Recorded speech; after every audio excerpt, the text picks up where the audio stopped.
How to put music on Instagram notes. So hello guys, welcome back to my YouTube channel. In this quick tutorial I'll be showing you how you can easily put music on your Instagram notes. So first thing, just head over to your Instagram application and make sure you are logged into your account.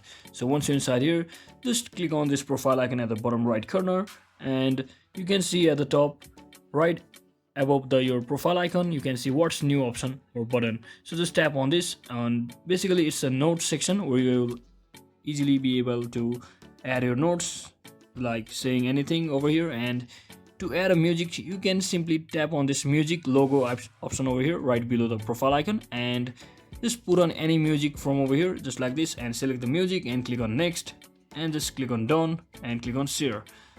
So just like that, you will be successfully sharing the music as well as notes on your Instagram notes. So that is exactly how we do it, guys. I hope this video was helpful. If it was, don't forget to like and subscribe to the channel. See you on the next one.